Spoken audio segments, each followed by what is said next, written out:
Y entonces ustedes ya saben lo que pasó. Se convirtió en una estatua de sal. Miremos hacia Jesús, hermanos, y miremos su palabra que a continuación vamos a recibir para que sea Él hablándonos. Buen día para todos, hermanos, hermanas, visitas y aquellos que nos están viendo a través de las redes sociales, que esperamos que también Dios sea obrando en la vida de cada uno de ellos y que podamos seguirnos edificando como iglesia.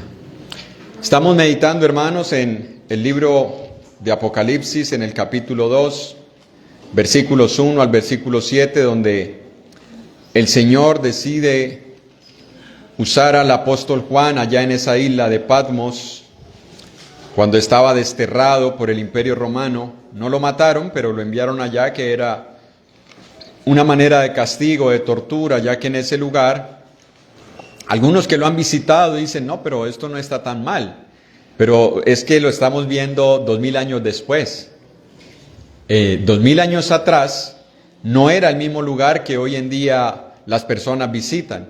2000 años atrás ese era un lugar bastante inhóspito, difícil, no tenía acceso a alimentación, a suministros, sino que era un lugar precisamente para eso, para mantener a las personas alejadas del resto de la sociedad y los mantenían en soledad. Había una forma de tortura en aquello, ya que yo creo que a muchos de nosotros nos gusta la soledad por un tiempo, pero cuando la soledad es prolongada, se hace difícil, pero eso era lo que buscaban ellos. Así que Dios utiliza a Juan, aprovechando ese momento en el que él se encuentra allá, para que le escriba 7 cartas a 7 iglesias en el Asia Menor. Y comienza con la iglesia en Éfeso, donde nosotros vimos que fue una iglesia que se estableció en el tercer viaje misionero del apóstol Pablo en el año 53. ¿Les pueden abrir allá, por favor? Allá. En el año 53 empieza la iglesia en Éfeso y pasan algunos años y esa congregación se convierte en un eje para que se predicase la palabra de Dios en todo Asia. Se convirtió en una iglesia madre, por así decirlo, en una iglesia que tenía un trabajo misionero en toda esa región, y fue una iglesia fuerte, fue una iglesia que disfrutó de los ministerios que nosotros deseamos tener hoy en día. Usted lo puede ver en Efesios capítulo 4, versículo 8 en adelante, una iglesia que tenía ancianos, que tenía diáconos, que tenía evangelistas, que tenía maestros, que incluso tuvo apóstoles sirviendo en esa iglesia, profetas sirviendo en esa iglesia. Así que fue una iglesia que tuvo mucha bendición de parte de Dios. Y fue una iglesia que creció grandemente, una iglesia que trabajó y que se pudo sostener a pesar de la persecución no solo romana, sino también de los griegos, de los gentiles y de los judíos. Una iglesia que se mantuvo, que se sostuvo con el paso del tiempo, pero que fue una iglesia que después el Señor en el versículo 4 de Apocalipsis 2, versículo 4 le dice, pero tengo contra ti. Y uno dice, bueno, ¿cómo es posible que esta iglesia, después de haber empezado tan bien, después de haber tenido todos los ministerios, después de haber tenido allí apóstoles como el apóstol Pablo, como el apóstol Juan, de tener profetas, de tener evangelistas, de convertirse en un eje misionero para toda Asia, después de haber trabajado arduamente sin desmayar, después de haber tenido paciencia, después de haber tenido tantas obras, el Señor le diga, pero tengo contra ti? Y cuando el Señor dice, tengo algo contra ti, no lo dice porque cree que nosotros hicimos algo malo. No lo dice porque piensa que nosotros no estamos actuando bien. Cuando el Señor dice, tengo algo contra ti, es porque Él sabe lo que hemos hecho. Él nos conoce. Él conoce nuestros corazones. A Él no necesitamos darle un reporte. Y nadie tiene que ir donde el Señor a decirle, pero tú estás viendo lo que está haciendo aquel. No. El Señor nos conoce. Así que cuando le dice a esta iglesia, tengo algo contra ti, yo me imagino el rostro de sorpresa de muchos de ellos. ¿Cómo es posible que después de decirnos que conoce nuestro arduo trabajo, nuestra paciencia, nuestra fatiga, nuestras obras, nos diga que tiene algo contra nosotros? ¿Y qué era ese algo que tenía contra ellos? Versículo 4, que has dejado tu primer amor. Y veíamos, hermanos, que nosotros estamos tal vez conscientes de los pecados que cometemos y decimos, sí, yo mentí, perdóname, Señor. Si yo estoy en fornicación, perdóname, Señor. Si yo sé que estoy guardando rencor en mi corazón y no he podido perdonar, perdóname, Señor. Si yo sé que dije algo que no debía haber dicho y ofendió a alguien, perdóname, Señor. Pero ¿cuántos de nosotros le pedimos perdón al Señor por dejarlo de amar como lo amábamos al principio? ¿Cuántos de nosotros somos conscientes de que eso también es un pecado? Porque si no, el Señor no le hubiera dicho arrepiéntete. Le hubiera dicho simplemente, no, mira, ¿por qué no reconsideras? Volver a sentir lo mismo por mí, no. Le habla de arrepentimiento. Porque el primer y más grande mandamiento, ¿cuál es? Lo veíamos, Marcos 11:28. Amarás al Señor tu Dios. ¿Cómo? Con toda tu mente, con todas tus fuerzas, con toda tu alma. Ese es el más grande. Entonces, si yo no estoy amando al Señor de esa manera, hoy, tal vez usted me diga, hermano, pero es que cuando yo me convertí, yo hacía, yo iba, yo venía, pero estamos hablando de hoy. El Señor entendía que esta iglesia había hecho muchas cosas en el pasado, pero les pregunta a hoy, ¿has dejado tu primer amor? Y ese es el llamado, hermanos, al arrepentimiento. A veces Dios nos tiene que hablar de maneras bastante difíciles de nosotros entender. Somos duros de corazón. El Señor nos habla de una manera y no escuchamos. Nos habla de otra y no atendemos. Y nos habla de otra y seguimos todavía nosotros haciéndonos, perdón la expresión, los locos. Hasta que el Señor dice, voy a tener que tratar contigo de una forma diferente. Porque te he hablado y no me has escuchado. Ese es el llamado al arrepentimiento. Ese es el llamado a cambiar. Ahora, ¿qué es arrepentimiento? Y es donde nosotros vamos a estar meditando hoy. La restauración. ¿Cómo es que el Señor nos habla a nosotros de que vamos a ser restaurados? Bueno, primero, para ser restaurados necesitamos entender que si nosotros no nos arrepentimos hay consecuencias. Vaya a Apocalipsis 2:5 y mire lo que dice en la segunda parte del versículo. Recuerda por tanto de dónde has caído y arrepiéntete y haz las primeras obras, pues si no, vendré pronto a ti y quitaré tu candelero de su lugar. ¿Por qué? Si no te hubieres arrepentido. Pero note que el Señor no simplemente le dice, mire, tú estás haciendo algo mal, arrepiéntete. Sino que le dice, ¿en qué está haciendo mal? El Señor nunca nos exhorta a nosotros y nos deja la imaginación para que cada uno de nosotros defina qué es lo que hizo mal. El Señor es muy claro en su palabra y siempre nos dice qué es lo que hemos hecho mal. ¿Y qué es lo que le está diciendo a esta iglesia? Lo primero que le dice es, recuerda, por tanto, de dónde has caído. Note que no le dice, recuerda a dónde caíste. No, de dónde caíste. Y recordar para muchos de nosotros, tal vez, a partir de los 40, se nos va haciendo más difícil, ¿sí o no? Uno al principio recuerda muchas cosas. Cuando está en esa edad tierna, como están los niños, a ellos no se les olvida nada. Uno piensa que se les olvidó las cosas. Usted le hace una promesa hoy y le dice, mira, el próximo año, en agosto, yo voy a hacer esto. El niño lo tiene allí. Cuando llegue agosto, el niño le va a hacer recuerdo, le va a decir, acuérdate, tú me prometiste que en agosto íbamos. A mí ya se me olvidó.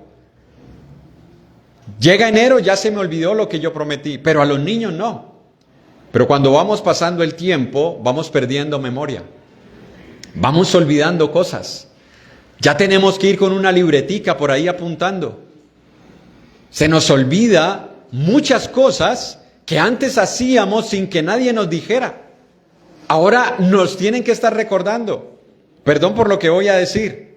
A veces hasta nos dicen, ¿ya se cepilló? Pero ¿cómo se le puede a uno olvidar cepillarse? Se le olvida. Ya se bañó, se le olvida. Ya comió, se olvida. Hay muchas cosas que se nos olvidan. A esta iglesia le estaba pasando eso. Con el pasar de los años, se les estaba olvidando algo muy importante. ¿Dónde estaban al principio? Porque le dice, recuerda por tanto de dónde has caído.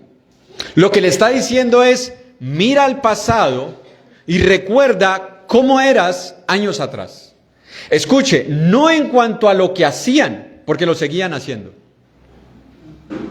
Tal vez alguno diga, ay, sí, yo antes hacía esto, yo lo dejé de hacer. No. Eso puede ser una manera de aplicarlo.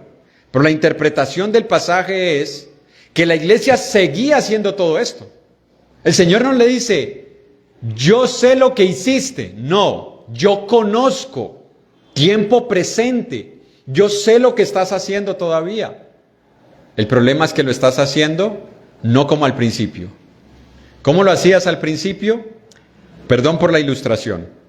Como la pareja recién casada. Cocinaba, eso no le afectaba. Lavar no le molestaba. Y si era en lavadero de piedra, eso no importaba. Pero con el paso del tiempo se va volviendo una carga. Se va volviendo algo difícil. Se va volviendo algo monótono. Se va volviendo algo tedioso. Ya sigue haciendo la misma comida, pero no lo hace con el mismo gusto. Sigue teniéndole su ropa, pero no lo hace con el mismo amor. El hombre al principio trabajaba feliz, se iba a trabajar, llegaba contento con el dinero para suplir sus necesidades. Ahora va y trabaja y dice, me he gastado toda la vida trabajando. Ya se le vuelve una carga, se le vuelve algo pesado. Seguimos haciendo lo mismo. El hogar sigue funcionando. La esposa sigue cumpliendo, el esposo sigue cumpliendo. Pero no se hace con el mismo amor. Eso le estaba pasando a la iglesia. Y es eso lo que le dice el Señor. Recuerda de dónde has caído. Recuerda cómo eras cuando hacías las cosas cuando recién te convertiste. Preguntémonos, hermanos, ¿cómo éramos nosotros al principio de nuestra conversión? ¿No es verdad que cuando alguien se bautiza, ¿cómo lo recibimos? Bienvenido, hermano, bienvenida, hermana. Pero hasta que pase el tiempo y de pronto hayamos tenido un pequeño roce y ya no es el mismo saludo. Ya no es el mismo trato. Ya es la hermanita y va y la saluda y no se saludan como era antes, un abrazo, un beso, sino que ya son las punticas de los dedos. Y eso, porque a veces hasta evitamos saludarnos. Evitamos encontrarnos con ese hermano o esa hermana. Evitamos compartir. Nos vamos haciendo los que no lo vi, no la vi. ¿Por qué? Sencillamente, hermanos, porque perdimos ese primer amor que le teníamos a esa persona cuando la conocimos. Ya no la vemos con los mismos ojos. Ya no le damos el mismo trato. Ya no tenemos el mismo afecto.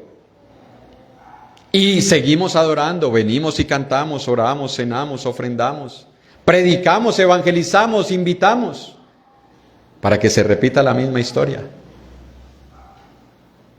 Has dejado tu primer amor.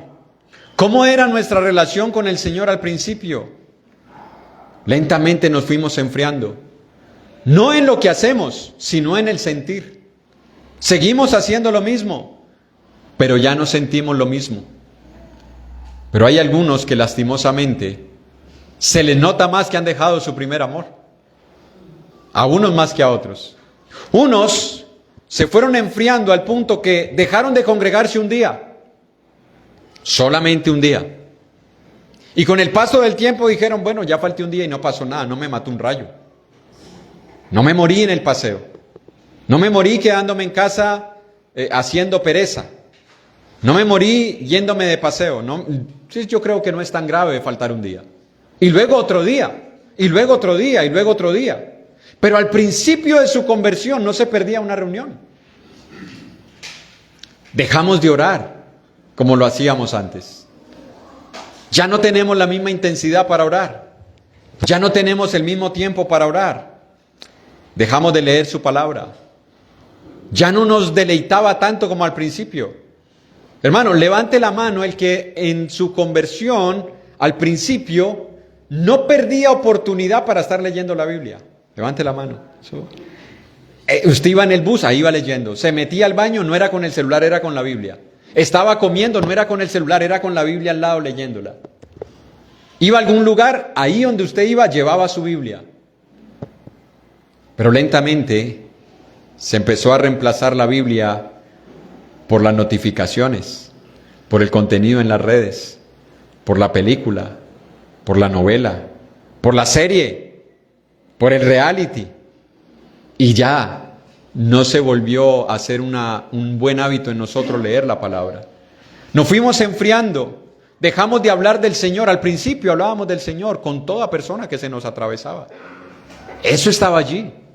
Nos encontrábamos a alguien y empezábamos a hablarle de Cristo. Hoy hay personas que ni siquiera saben que somos cristianos.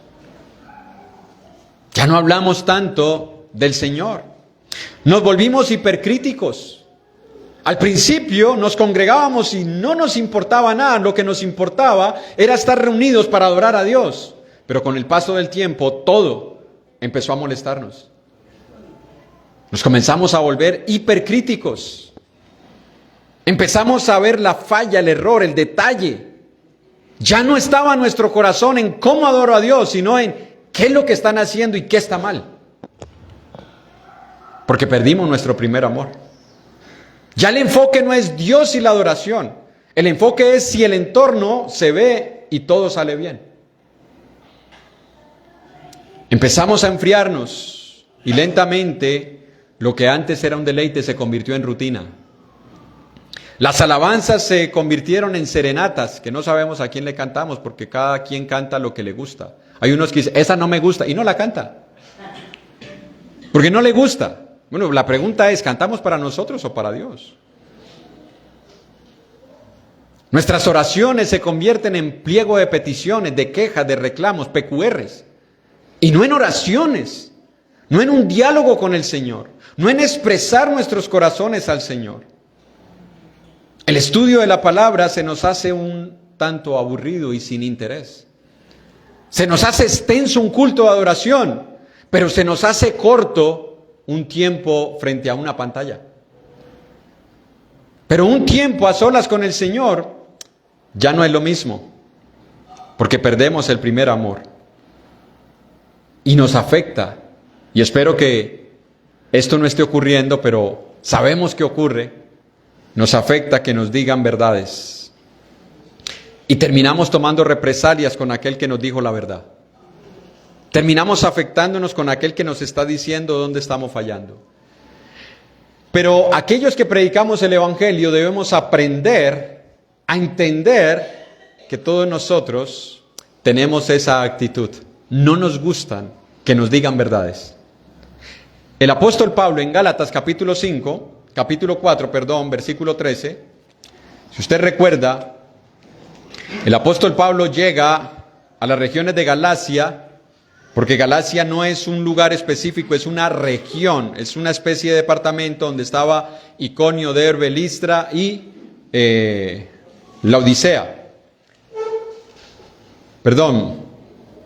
Colosas.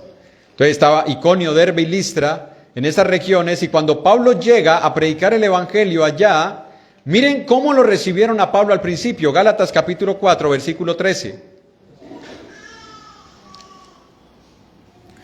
Pues vosotros sabéis que a causa de una enfermedad del cuerpo os anuncié el Evangelio al principio, y no me despreciasteis ni desechasteis por la prueba que tenía en mi cuerpo.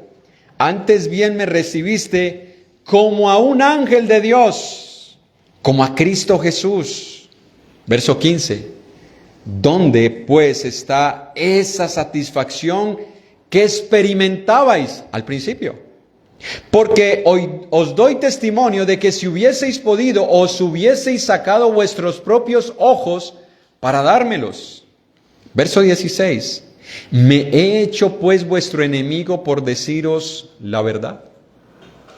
Noten lo que pasó en la iglesia de Galacia. Aquí no dice que dejaron el primer amor, pero dejaron de ver a Pablo con los mismos ojos que al principio. Cuando recién Pablo llega por una causa de una enfermedad, posiblemente efecto de lo que él tuvo en el encuentro. Pero si este hombre es un siervo de Dios y está enfermo, parece que está en pecado. No lo juzgaron por estar enfermo. Lo recibieron. Y dice Pablo, como si fuera un ángel de Dios. Soy hasta testigo de que si ustedes hubieran podido, se hubieran sacado los ojos y me los hubieran dado. ¿Quién estaría dispuesto a darle un ojo a otra persona? Si hay algo que más cuidamos nosotros son los ojos, ¿no? Pablo dice, ustedes me hubieran dado los ojos. ¿Qué pasó? ¿Qué pasó con esa satisfacción que experimentaban al principio? Y él les hace la pregunta para saber si esta es la razón. ¿Me hice su enemigo por decirles la verdad? A veces los predicadores nos convertimos en enemigos de hermanos por decirles la verdad.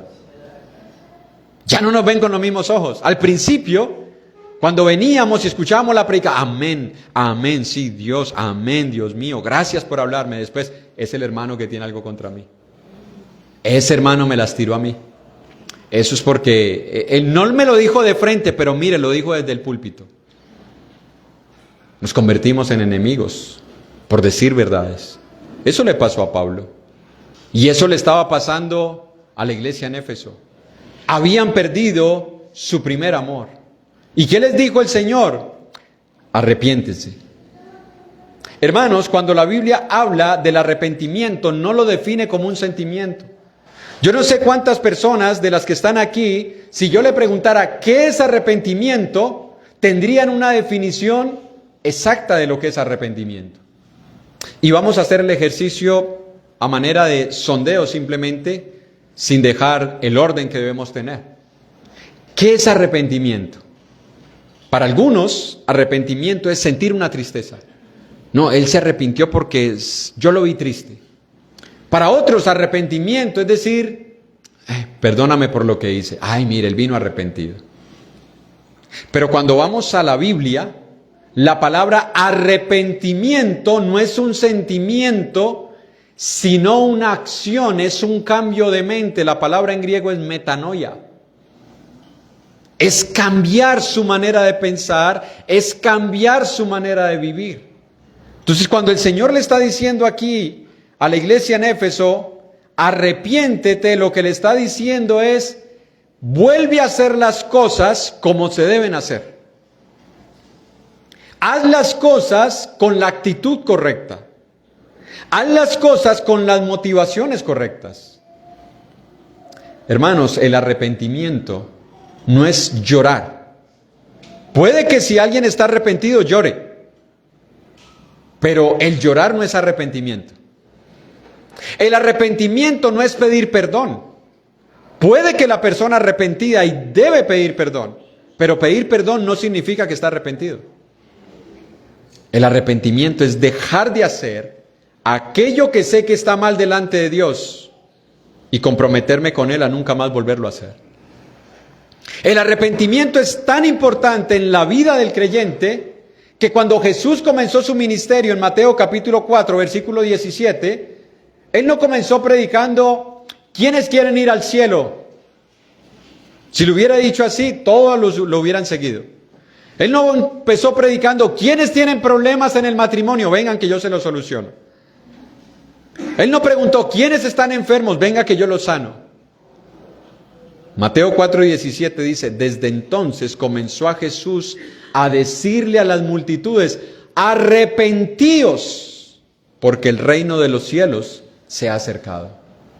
¿Cómo comenzó predicando el Señor el Evangelio? Diciéndole a la gente, arrepiéntete. Nosotros vamos predicando el Evangelio diciéndole a las personas, ¿a usted no le gustaría ir al cielo? ¿No le parecería bueno ir allá? ¡Qué bueno! Hasta el diablo quiere estar allá. Pero si no le predicamos a las personas el arrepentimiento, ¿de qué sirve? Jesús enseñó en Lucas capítulo 13, versículo 3, Lucas 13:3, y luego vamos a ver ¿Cómo esto se debe aplicar en nuestras vidas? Lucas 13:3 dice Jesús, os digo no.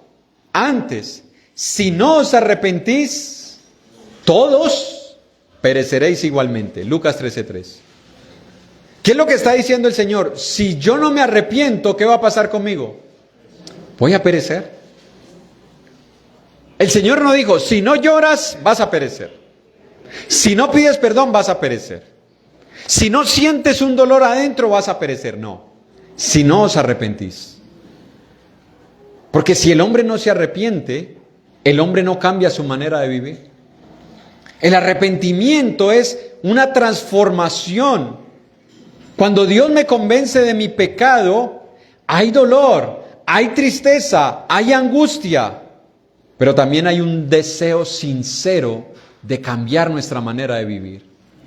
Cuando Dios convence a una persona de su pecado, nos duele el corazón. Hay una tristeza, hay un dolor. No por lo que piense el hombre, sino por lo que sabemos que hemos hecho en contra de Dios. Y eso es lo que nos mueve a querer volvernos a Dios. Ese dolor que usted siente en el corazón, de nada sirve que nosotros empujemos personas a las aguas del bautismo si la persona no está arrepentida, si a la persona no le duele lo que ha hecho en contra de Dios. En vano es que nosotros estemos motivando a la persona. Mira, bautízate, mira, bautízate. Mira, ¿cuándo te vas a bautizar? ¿Cuánto tiempo llevas escuchando? Ya llevamos 3 campañas y has venido. Bautízate. Pero si la persona no ha sentido ese dolor en su corazón, de nada le sirve. Porque Jesús está diciendo, si no te arrepientes, vas a perecer, no importa que te haya bautizado. Necesitas el arrepentimiento. Ahora, hay 2 clases de arrepentimiento. El arrepentimiento del mundo y el arrepentimiento según Dios. En 2 de Corintios, capítulo 7, versículo 9,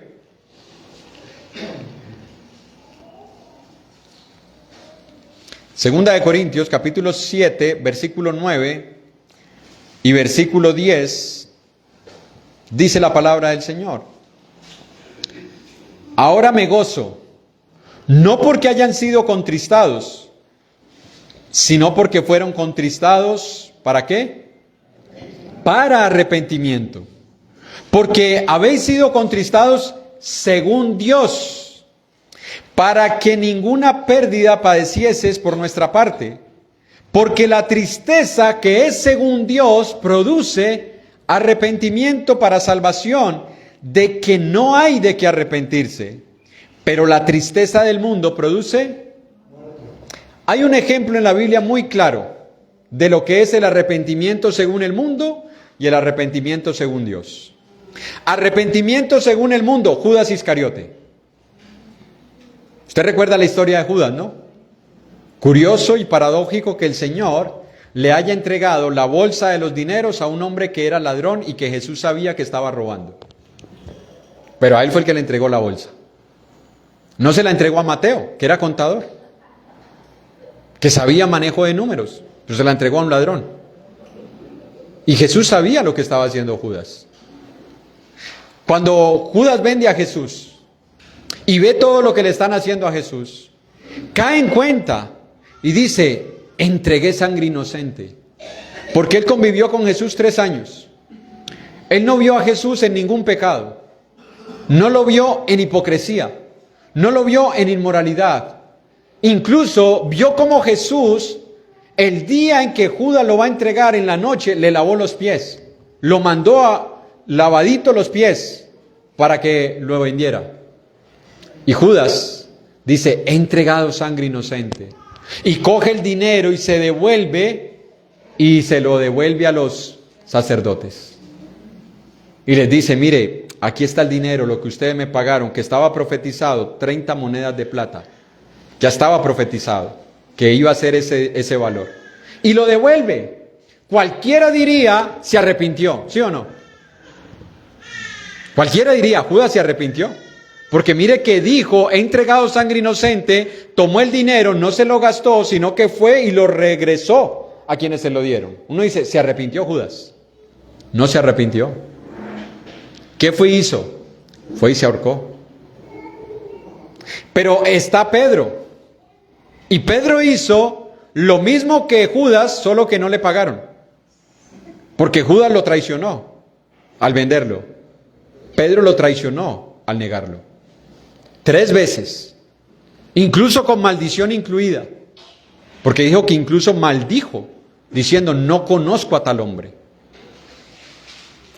Pero cuando Pedro voltea a mirar a Jesús, ¿qué vio en Jesús? Dice que Jesús le miró y solamente bastó la mirada de Jesús para que Pedro llorara amargamente. Pero no se fue a ahorcar. No se ahorcó. Lloró, le dolió en su corazón. Sabía que había hecho algo mal, pero no se fue a ahorcar. Se mantuvo cerca del Señor. Se quedó cerca de Él. Se fue y se refugió en los discípulos. Se fue y se refugió en aquellos con quienes había compartido durante 3 años. Buscó ayuda espiritual. No se fue al mundo. No buscó distracciones para su mente. Buscó a la familia de Dios. Buscó ayuda. Buscó restauración. Buscó apoyo. Buscó ánimo. Porque el que está arrepentido, eso es lo que busca. Pero hay algunos que dicen, no, él estaba arrepentido, pero mire, no quiso volver porque aquí nadie lo escuchaba. Cuando alguien está arrepentido, no llega reclamando. El hijo pródigo, que usted conoce la historia, en Lucas 15, cuando el hijo se fue de la casa, papá no lo fue a buscar. Papá no lo fue a llamar. No envió mensajeros, porque el hijo se quiso ir. El hijo hizo algo que ningún hijo judío debía hacer: pedirle la herencia a su padre mientras estaba vivo. ¿Sabe lo que significaba para un judío eso? Lo que le estaba queriendo decir veladamente es: yo quiero que ya estés muerto para que me entregue la parte que me corresponde. En un sentido figurado, para el hijo pródigo su padre ya estaba muerto. Dame la parte de los bienes que me corresponden. Yo no voy a esperar a que te mueras. Por mí, ojalá te murieras ahora y me pasan mi plata. Haz la herencia, ya, pártelo. Y el hijo se fue en Lucas 15. Y cuando todo le empezó a ir mal, cuando tuvo que cuidar cerdos, algo que para un judío era abominable, cuando tuvo hambre y quiso incluso comer lo que comían los cerdos, no era guamasa.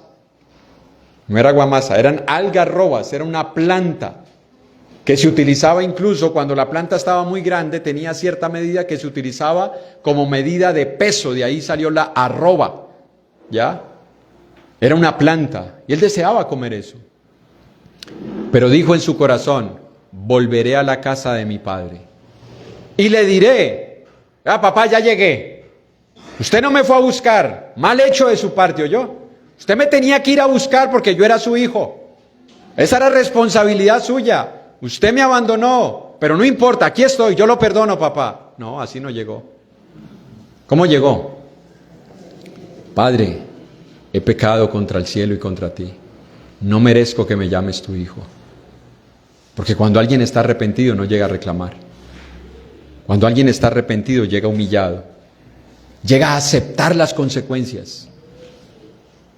Pero cuando la tristeza según Dios, uno dice, pero si ya le pedí perdón, si ya lloré, ¿qué más quiere? Que muestre el verdadero arrepentimiento. Eso le estaba diciendo el Señor a la iglesia en Éfeso. Tal vez la iglesia le podía decir: pero si seguimos predicando, si no permitimos que se nos meta falsa doctrina, si seguimos ayudando, seguimos enviando misioneros, ¿cómo así que nos debemos arrepentir? Sí, porque las motivaciones y las intenciones con las que estás haciendo las cosas no son las mismas. De eso necesitamos arrepentirnos. ¿Con qué motivación hacemos las cosas? ¿Con qué intención hacemos las cosas? El Señor le llamó al pueblo en Jeremías capítulo 2, les llamó también a esto, porque Él vio cómo el pueblo lentamente se fue alejando de Él. En Jeremías capítulo 2, versículo 2 y versículo 3, dice, versículo 1 al 3 dice: vino a mí palabra de Jehová diciendo: anda y clama a los oídos de Jerusalén, diciendo, así dice Jehová, me he acordado de ti, de la fidelidad de tu juventud, del amor de tu desposorio, cuando andabas en pos de mí en el desierto, en tierra no sembrada. Santo era Israel a Jehová, primicias de sus nuevos frutos. Todos los que la devoraban eran culpables, mal venía sobre ellos, dice Jehová. Note lo que le está diciendo el Señor. Yo me acuerdo del amor de tu desposorio. Yo me acuerdo de la luna de miel. Yo me acuerdo de ese momento donde estabas enamorada de mí, le dice Dios al pueblo de Israel.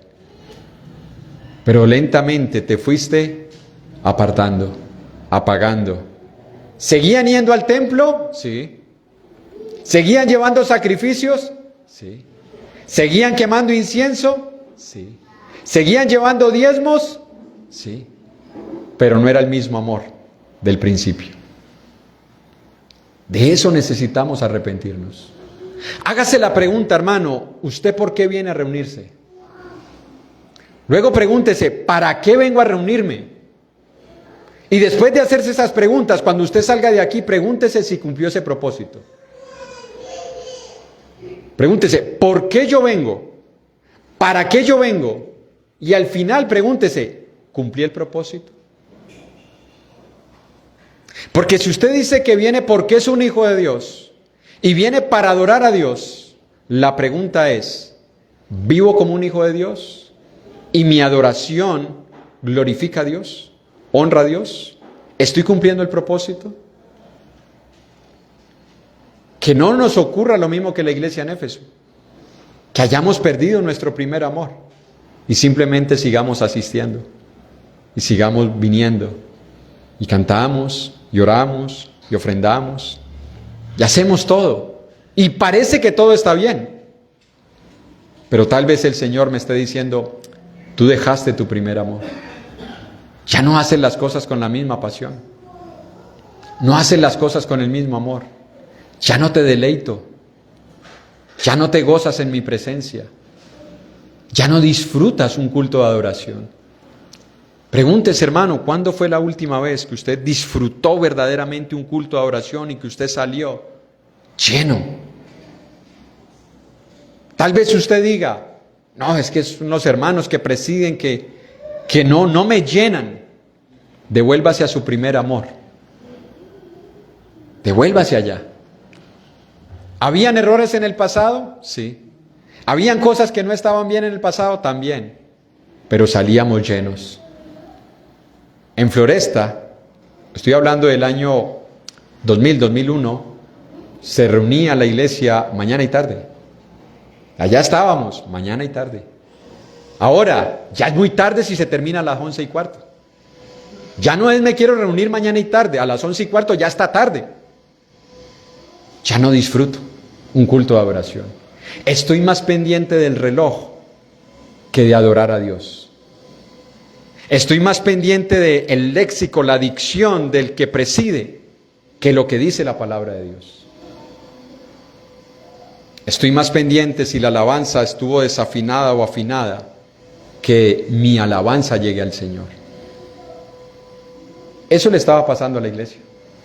Seguían haciendo las mismas cosas, pero no tenían las mismas motivaciones. El Señor les dice en Apocalipsis 2, recuerda por tanto de dónde has caído y arrepiéntete.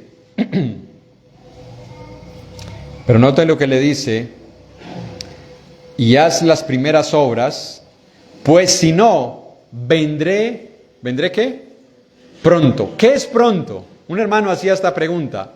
Bueno, depende a quién usted se lo pregunte. Si usted le pregunta a un japonés qué es pronto, es ya, y ya está tarde.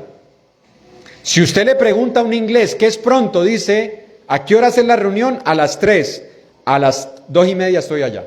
Para él eso es pronto. Pero si usted le pregunta a un colombiano ¿qué es pronto? ¿Qué le dice? 1 hora después, media hora después. Y es más, nosotros mismos nos decimos, ¿para qué llego temprano si todos llegan tarde? ¿Para qué voy a llegar temprano? Si todos van a llegar tarde, ¿yo para qué llego temprano? Pero vámonos al lenguaje bíblico. ¿Qué es pronto? La expresión pronto en la Biblia es relativa. Porque la expresión pronto se puede referir a ya o se puede referir a un tiempo indeterminado. Pero tiene una connotación especial. Que ese pronto no depende de usted y de mí, sino de Dios. Es decir, que el Señor puede decir, pronto voy a ir.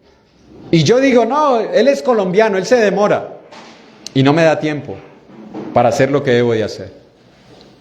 Cuando le dice, vendré pronto, lo que le está diciendo es, tú estás vivo hoy, pero no sabes si mañana lo vas a estar. Tú estás hoy aquí y tal vez ya hiciste planes para mañana, para el 24, para el 25, para el 31, para el 1, para el 6. Y tal vez yo venga esta misma noche. Eso es pronto según Dios. Vendré pronto. Hermanos, la vida no está en nuestras manos.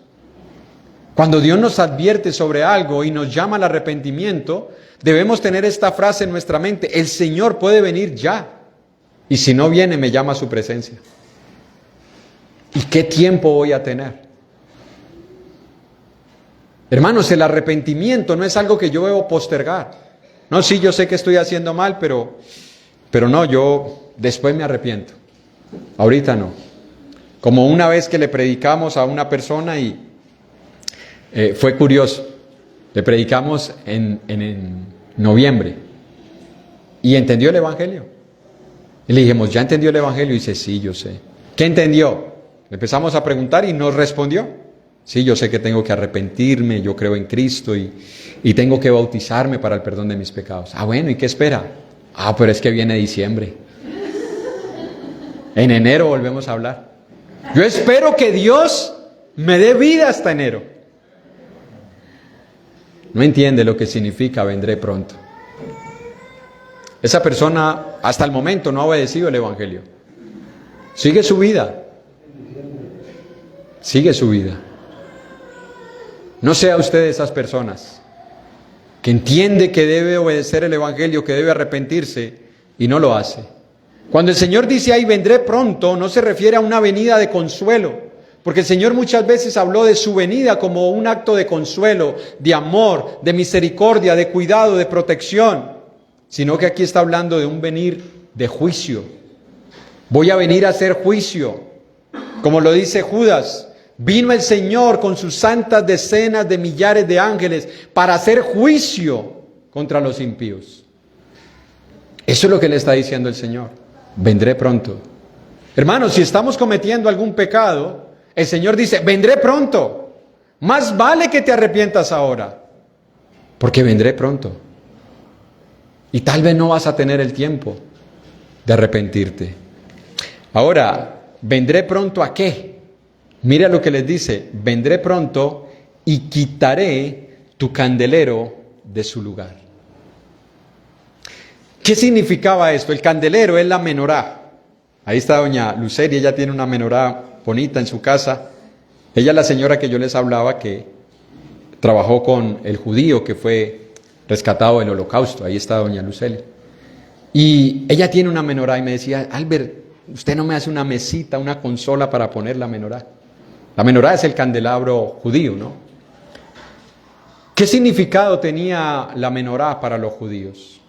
¿Qué significado tenía el candelero para los judíos? Representaba la presencia de Dios. Representaba la luz de Dios, la guía de Dios. Hablar de que el candelero iba a ser quitado era una señal de juicio de parte de Dios. Y eso ocurrió, hermanos. En el año 70, el hijo de Vespasiano, el general Tito, que luego llegó a ser el emperador del Imperio Romano, en el año 65, él asedia a Jerusalén. 5 años la están asediando. Le hacen un sitio, es decir, la encierran. Empiezan a colocar sus batallones cerca de Jerusalén. Nadie puede entrar, nadie puede salir, no entra comida, no sale comida.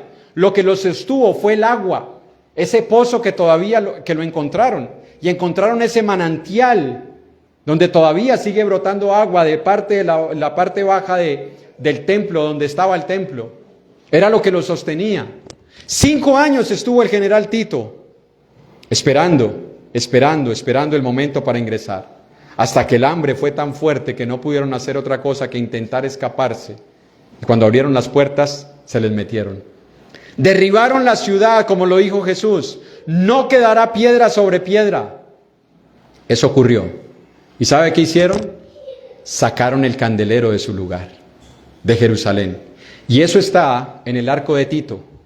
Esto es un monumento que existe en Roma, en la Vía Sacra, cerca del Coliseo y cerca del Aforo, en Roma. Allá se hizo el Arco de Tito. ¿Y qué hay grabado en el Arco de Tito? Precisamente viendo cómo el Imperio Romano está sacando el candelero del templo judío, en señal de juicio. Eso hicieron. ¿Qué les está diciendo Jesús Apocalipsis? A los hermanos en Éfeso en Apocalipsis. Ustedes recuerdan lo que pasó en Jerusalén. ¿Qué significaba Jerusalén para un judío? El templo de Dios, la ciudad de Dios, el lugar donde Dios estaba. Lo que les estaba diciendo es, ¿vieron lo que hice con Jerusalén? Yo quité el candelero de ese lugar. Lo mismo les va a ocurrir a ustedes si no se arrepienten. Cuando un judío escuchaba que habían sacado el candelero, era dolor, era tristeza, porque ellos entendían que la presencia de Dios, la luz de Dios ya no estaba allí. Cuando Él le dice a la iglesia en Éfeso, si no te arrepientes, quitaré tu candelero de su lugar, lo que les está diciendo es, yo no estoy bromeando con ustedes, yo no estoy jugando con ustedes. Ustedes pueden seguir funcionando como iglesia, pero sin el candelero. Pueden seguir haciendo las mismas cosas, pero sin el candelero.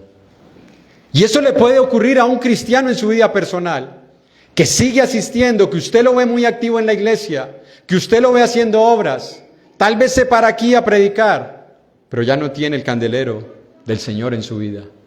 Le puede ocurrir a una familia que sigue sirviendo al Señor, que sigue haciendo muchas obras para el Señor, pero ya no tiene el candelero. Le puede ocurrir a una iglesia que seguimos haciendo lo mismo y tenemos el rótulo afuera que dice aquí se reúne la iglesia de Cristo, pero ya no está el candelero en su lugar.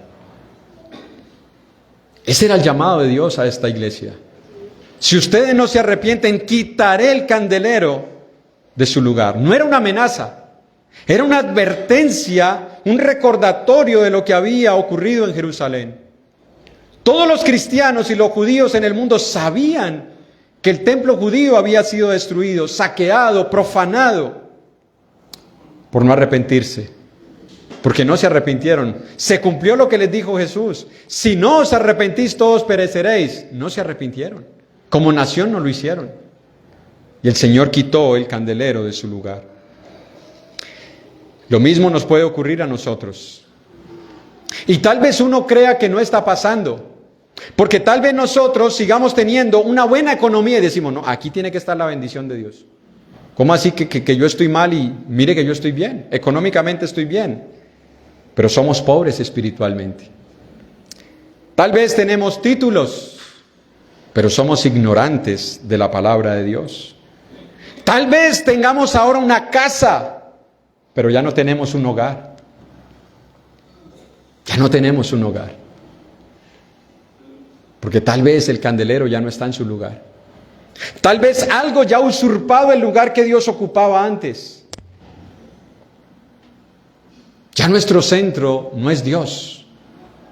Nuestro centro es cómo me siento mejor. ¿Qué es lo que pienso que es mejor para mí? Y a eso me voy a dedicar. Si no te arrepientes, quitaré el candelero de su lugar. En Jueces capítulo 16, usted conoce la historia de Sansón. Niños, ¿recuerdan quién es Sansón? ¿Sí? Bueno, los adultos también. ¿Saben quién es Sansón? No es el vino Sansón, ¿no? Sansón, el personaje de la Biblia. En Jueces capítulo 16 hay un relato bastante llamativo. Versículo 18 al 20 dice la palabra de Dios. Es la historia de Sansón, uno de los jueces de Israel. Dice, viendo Dalila que él había descubierto todo su corazón, envió a llamar a los principales de los filisteos diciendo, venid esta vez porque él me ha descubierto todo su corazón. Y los principales de los filisteos vinieron a ella trayendo en su mano el dinero. Y ella hizo que él se durmiera sobre sus rodillas y llamó a un hombre quien le rapó los 7 quejedas de su cabeza. Y ella comenzó a afligirlo, pues su fuerza se apartó de él. Y le dijo, Sansón, los filisteos sobre ti. Y luego que despertó él de su sueño, se dijo, esta vez saldré como las otras y me escaparé.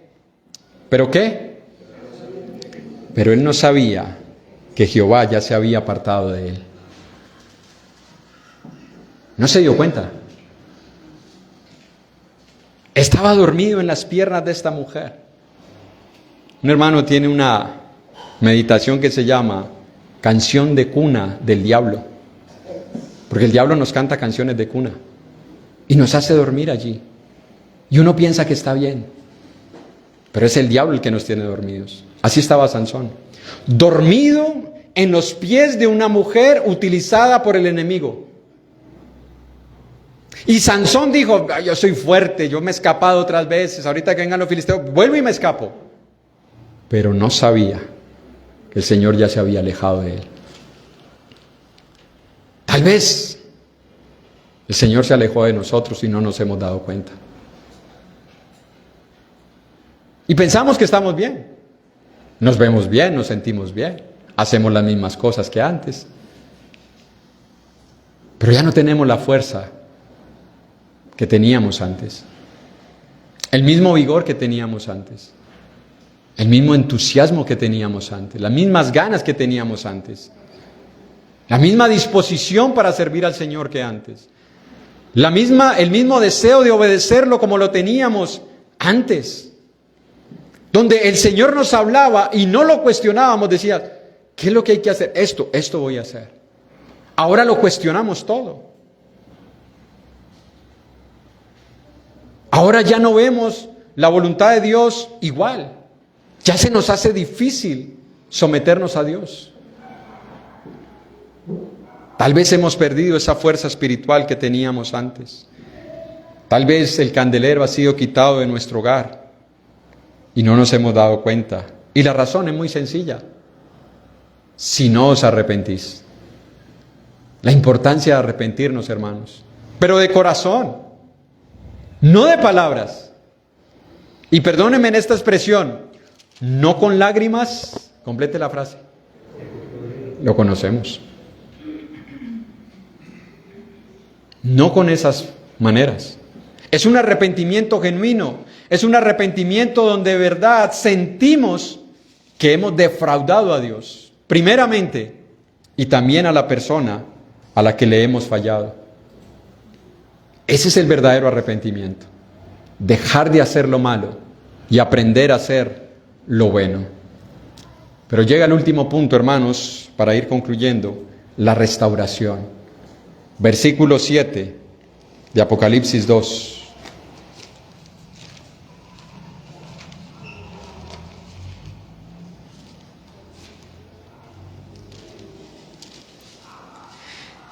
El que tiene oído, oiga lo que el Espíritu dice a las iglesias. Al que venciere le daré a comer del árbol de la vida, el cual está en medio del paraíso de Dios. El que tiene oídos para oír. Curioso, ¿no? Parece un poco irónico de parte del Señor. Porque si tiene oídos, pues se supone que son para oír. Pero a veces tenemos oídos no para oír. A veces tenemos oídos para todo, menos para la palabra de Dios. La palabra para un judío, oír, el hermano Jonathan la repite bastante. Ya yo creo que todos se la aprendieron. ¿Cuál es? Shema. Y para un judío, el oír no era simplemente, a ver, hable. No. Para un judío, el oír era obediencia. Lo que le está diciendo el Señor es, el que tiene oídos, obedezca. ¿Qué tengo que obedecer, Señor? Arrepiéntete. Si tú tienes oídos para oír, tú te vas a arrepentir. No se trata de recibir información. No se trata simplemente de qué dice Dios y ya, hasta ahí llegar. Necesito escuchar a Dios, necesito conocer su palabra, porque no es posible saber de qué tengo que arrepentirme si Dios no me dice de qué me debo arrepentir. Pero una vez yo conozco la voluntad de Dios, la leo, la estudio, vengo con un corazón dispuesto a escucharlo, no vengo con un corazón orgulloso, lleno de prejuicios, sino que vengo con un corazón humilde, con mansedumbre, preparado, libre de amarguras. No vengo a escuchar pesadamente, no vengo ya prejuiciado con aquello que voy a escuchar o por quién va a predicar. Sino que si yo vengo dispuesto a escuchar al Señor, yo voy a oír. Es decir, voy a obedecer, voy a arrepentirme, voy a meditar en mi corazón y Señor, muéstrame qué es lo que debo de hacer. Muéstrame de qué me debo arrepentir. No me importa si el que predicó me lo dijo bien o me lo dijo mal, pero sé que es una realidad en mi vida. Debo arrepentirme. Muéstrame qué es lo que debo de cambiar en mi vida. Y Dios lo va a hacer. Dios lo va a hacer. Porque el Señor no quiere que seamos oidores olvidadizos, como dice Santiago. Que escuchemos y digamos, si esa predicación, hermano, ay, qué predicación con tanta razón, con tanta verdad. Pero sigamos igual. No cambiemos. Sino que si de verdad oímos a Dios, debemos arrepentirnos. Esa es la evidencia, hermanos, de que realmente somos hijos de Dios. Esa es la evidencia de que en verdad entendemos que debemos vivir en santidad. Porque dice, al que venciere, tendrá derecho del árbol de la vida. Hermanos, hay que vencer el orgullo, porque el orgullo es lo que no nos deja arrepentirnos. El orgullo, porque el orgullo no quiere aceptar que me equivoqué. El orgullo nos hace mantener erguida nuestra cabeza, tratando de justificarnos, tratando de decir, yo no estoy mal, los demás están mal, yo estoy bien. No es así como lo dicen. Pero cuando en verdad somos humildes, nos doblamos, nos humillamos. Y eso, hermanos, es lo que demuestra que hemos vencido ese corazón orgulloso, ese corazón que no quería arrepentirse. ¿Y qué tendrá derecho al árbol de la vida? Ese árbol de la vida, no voy a entrar en los detalles teológicos, es una figura metafórica, no es literal. Porque no hay ningún árbol que nos pueda producir vida. El único que nos puede dar vida es Cristo. Yo soy el camino, la verdad y la vida. Lo dijo Jesús también en Juan. Yo soy el pan de vida. El que come mi carne y bebe mi sangre no morirá. No habla de que vamos a ir al cielo y allá va a haber un árbol donde vamos a comer y vamos a tener vida. No, la vida la da Cristo. Lo que menciona en Apocalipsis, la piedra, la corona, todo eso son figuras metafóricas mostrándonos la bendición que vamos a tener allá en los cielos. No es que a uno se les va a dar el árbol, a otro una piedra, al otro las vestiduras y vamos a estar ahí, pero yo quería el árbol. Y el otro, no, pues a mí me hubieran cambiado las vestiduras. Son figuras metafóricas. Pero nos hablan de una recompensa, de una bendición. Nos habla de que nosotros vamos a recibir algo que nos va a deleitar, algo que nos va a hacer gozar. Y ese algo, hermanos, ya lo tenemos ahora. El problema es que no lo estamos disfrutando. Ya tenemos a Cristo. ¿Cuántos creemos que Cristo mora en nuestros corazones? Ya tenemos acceso a ese árbol de la vida. Porque el que tiene al Hijo, tiene la vida. No dice que la va a tener. No dice, ahorita tienes medio vida. No, ya tiene la vida. Y este es el testimonio que Dios ha dado. Que Dios nos ha dado vida eterna. Y esa vida está en su Hijo. El que no cree este testimonio ha hecho a Dios mentiroso. Ya tenemos la vida eterna. Pero no la estamos disfrutando. No estamos gozándonos del hecho de saber que ya somos vencedores. Pero el Señor nos tiene que corregir. El Señor nos tiene que disciplinar. El Señor nos tiene muchas veces que castigar con un buen propósito, hermanos. Y lo dice 1 Corintios 11, 31 al 32.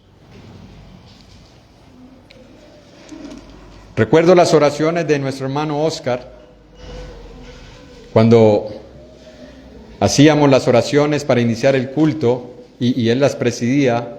Una frase que siempre escuchaba él era: Señor, háblanos, exhórtanos, corrígenos y castíganos si es necesario con tu palabra. Y a veces la palabra suena a castigo, pero es con un buen propósito. ¿Cuál es el propósito? 11, 31 y 32 de 1 Corintios. Si pues nos examinásemos a nosotros mismos, no seríamos juzgados, mas siendo juzgados, somos castigados por el Señor. ¿Para qué?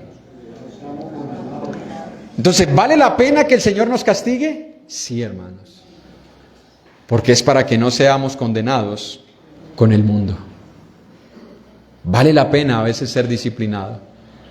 Vale la pena ser exhortado. Y vale la pena ser castigados por el Señor. Porque es para que no seamos condenados. Pero quiero terminar con esta frase que es la que inicia el mensaje a la iglesia. Apocalipsis 2, versículo 1.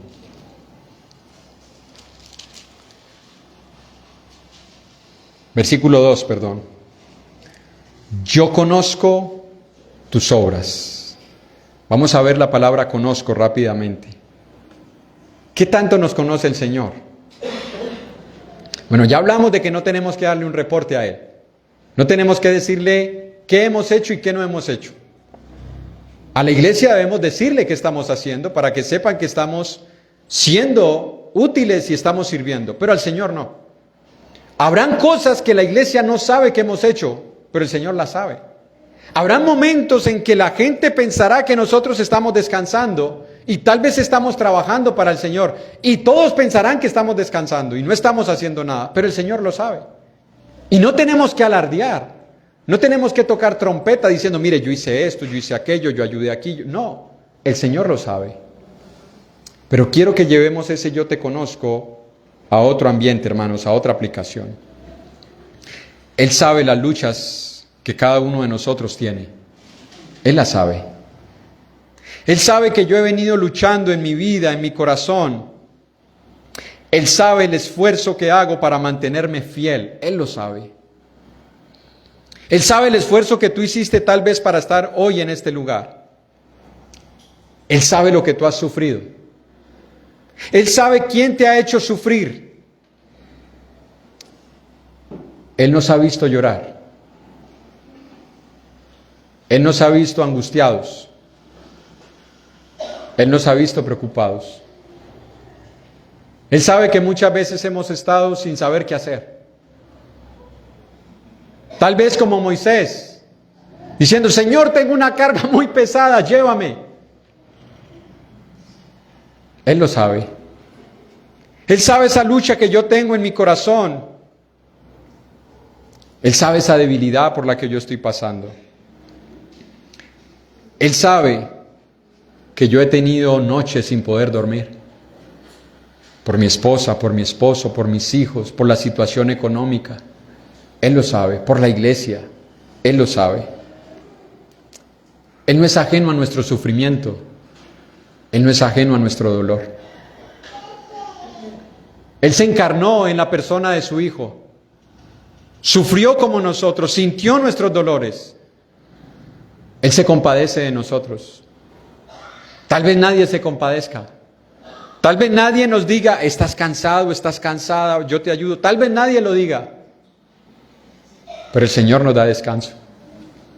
El Señor dice, aprende de mí a ser manso y humilde y vas a hallar descanso en tu alma. Necesitamos conocer más al Señor, descansar más en Él y confiar que Él nos conoce. Él sabe la lucha que tú tienes ahí donde estás sentado. Él sabe las angustias que has pasado ahí donde estás sentado. Él lo sabe. Él conoce esa carga que tú y yo estamos llevando.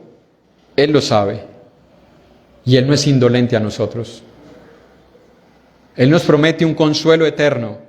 Él nos promete un descanso eterno. No tenemos un Dios lejano. insensible, desinteresado en nuestro sufrimiento, tenemos un Padre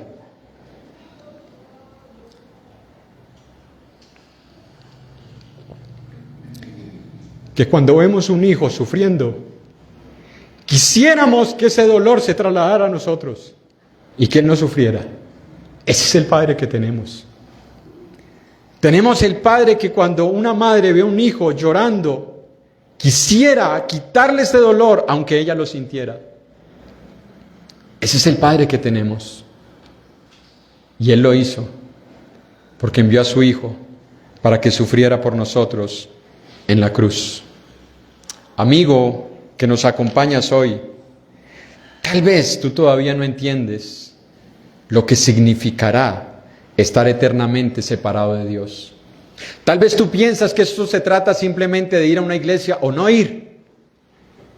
Tal vez tú piensas que lo único que le hace diferente a los creyentes es que el domingo, en vez de estar en la ciclovía, están aquí reunidos. Tú no has entendido lo que significa estar separado de Dios. Pero hubo alguien que lo sintió. Un instante, colgado en una cruz, no se quejó por los clavos, no se quejó por las espinas, no se quejó por los azotes, no abrió su boca cuando lo golpeaban con varas en su rostro, con puñetazos. No se defendió cuando 30 soldados sin cepillarse escupían sobre él. No dijo nada. La única vez en la que expresó algo de su corazón fue cuando dijo: Padre, Padre, ¿por qué me has desamparado? Enseñándonos lo que sentirá un alma cuando es separada de Dios. Lo que sentiremos en la eternidad separados de Dios.